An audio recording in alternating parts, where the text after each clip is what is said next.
Spain had a fairly awful World Cup run, getting kicked out in penalties by Morocco in the round of 16, really hoping that they would move forward, unfortunately unable to find it. This time around, our tactic success is going to deal with Spain and with Luis Enrique. Let's take a look.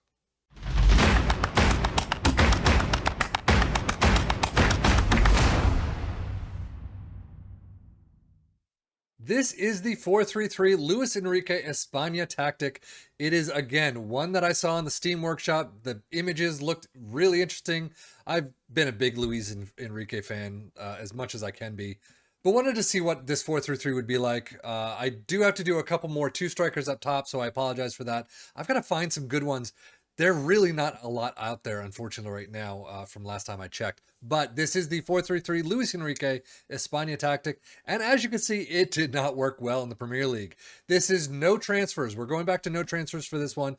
But Manchester United in sixth with 18, 8, and 12, 62 points. Nottingham Forest just above relegation and not by a lot, by goal differential alone. 7, 12, and 19, 33 points. And Brentford relegated with 8, 9, and 21, 33 points. And as you can see, right up here, Fulham with 33 points too. Not a big difference in these four positions right here. But Brentford relegated, Nottingham Forest saving their skin. The tactic itself is fairly standard 4-3-3. You got a sweeper keeper in support.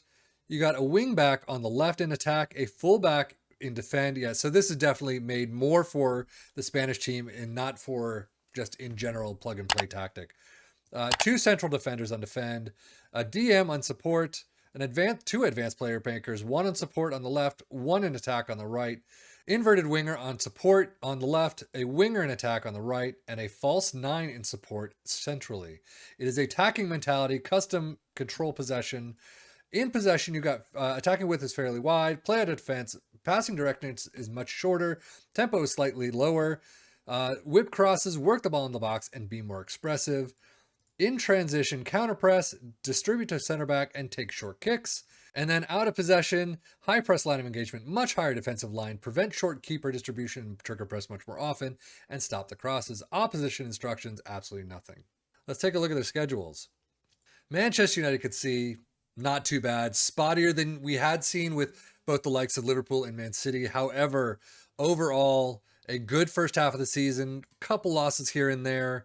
Brentford the win, Nottingham Forest a 2-0 win, so nothing too spectacular. And finishing out, I mean, they did have a big bad season right here. From Chelsea all the way down through Wolves. You got 3 wins here. Well, actually, you can start with Arsenal, 2-5 loss away from home. But wins in the EFL Cup semi-final first leg against West Ham. And then a win against Brentford, and that is it. Nottingham Forest 3-2 right there. Finishing out the season in better style, I will say a couple of draws here, but overall still better than we've seen in the past. A Man City draw, Southampton win to finish out the season 3-0. Not too bad. Brentford, on the other hand, well, actually, they do have a bunch of wins, and even including, I mean, here, friendlies. I don't understand why half the time on tactics you see a bunch of friendlies during the World Cup time for these teams, and half the time you don't. It doesn't seem to make sense to me why they're doing some and not others. A horrific period from this West Ham game all the way down to Bournemouth. Not a win to be found, but you do have a couple wins in the beginning of the season. A loss to Wolves 4-1 to start out the season. Then you got there you go. Then you got out these wins from Crystal Palace all the way down to the EFL Cup fourth round against Cheltenham, and then back to the losses, back to the draws. 3 wins in the entire second half of the season is absolutely awful, dreadful. This tactic might actually benefit from transfers.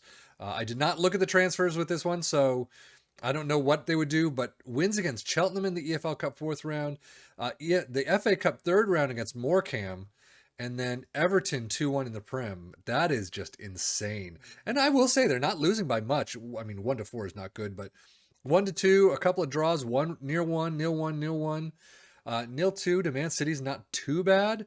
But overall, that second half of the season is beyond dreadful. And as we go to Nottingham Forest, their first half of the season is beyond dreadful. Wins against Bournemouth, Brentford, and then Everton. And that is it for that first half of the season. I mean, they did start out okay, 1-1 draw at home against Fulham, but finding their way a little bit, uh, kicking the crap out of Brentford 4-0 away from home. FA Cup third round replay 3-2 against Swansea. And then wins against Aston Villa and the FA Cup fourth round replay against Blackburn. They're having some issues with the replays. But only other ones, Everton 4-3 win away from home, and then a 3-0 win against Leicester at home, and that is it. That is a tough first and second half of the season for Nottingham Forest.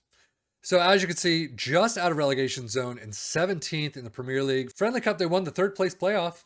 I guess that's okay. Knocked out in the fifth round by QPR in the FA Cup. Knocked out in the second round by Leeds in the Carabao Cup. Brentford competitions. Getting relegated in that 18th spot, not good at all. FA Cup knocked out in the fifth round by Manchester City and knocked out in the quarters by Bolton Wanderers. Not a great team to get knocked out by, but you got to the quarters. I'll give you that. And then Manchester United, sixth place by a whopping 2 points in European spots. Manchester United find themselves in the top 6, so that's something. But knocked out in the round of 16 in the Europa League by Sporting. FA Cup knocked out in the fourth round by Chelsea. Carabao Cup runners-up. Who do they beat, or who would they lose to? Brighton in penalties. So that's kind of a tough one. Probably with this tactic, you could have done better. And you could have probably beaten Brighton in this final of a cup to get a trophy of the season. So, okay, I guess. And if we look at the stats, most goals, Liverpool with 104, Manchester United all the way down with 50. So not very good at all there. Fewer shots against, Manchester United, not too bad. I'm not even going to worry about some of these. Fewest conceded, Manchester United tied for 5th on 40. Most shutouts, Manchester United in second with 18. So that is very good to see.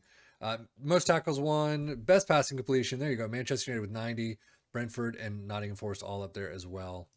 Most shots for, nobody, and most points per game. Manchester United is 6th, 1.63. And if we go to the player overviews, most goals, absolutely nobody in that list.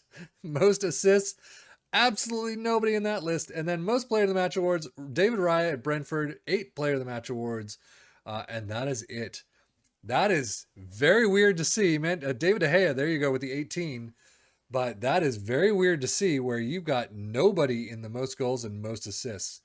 David De Gea is the most valuable player, I would say, for this team.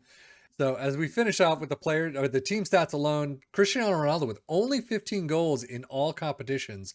Highest average rating for Scott McTominay, it's 7-11. Most assists for Eriksen with 11. And most player in the match awards, 4 for Ronaldo, Casemiro, Jadon Sancho, Bruno Fernandes, and David De Gea. I'm actually surprised with 18 shutouts, David De Gea didn't get a lot more. But that is Manchester United season in a nutshell. And if we go to Brentford, 8 goals for Damsgaard. I don't know. But David Raya, 702 highest average rating. Most assists, Keane Lewis Potter with 7. And then most player in the match awards, David Raya with 8. And then if we finish off with Nottingham Forest, this one's going to hurt. Brennan Johnson with 10, so not too bad. Renan Lodi for 707. Most assists, Jesse Lingard with 7. And then most player of the match awards, Morgan Gibbs-White with 4. Overall, this tactic did not work. I don't know if it's just the Spanish squad that it might have worked in. I have no idea. Again, A, it's in Spanish on the Steam Workshop. B, it doesn't say how they did. It just shows you the tactic. But overall, it didn't actually show what the outcomes were. Did they win the World Cup? Did they win any trophies, European Championship, or anything like that? So, no idea how this tactic did. Again, based off of just the picture and the fact that it was Luis Enrique, I had to try it. But that is it for me. 7FM for this tactic that really did not work well in the Premier League. So I would not even touch it. There are definitely ones better. But 7M for the Football Manager blog channel saying thank you so much for watching. Take care and enjoy.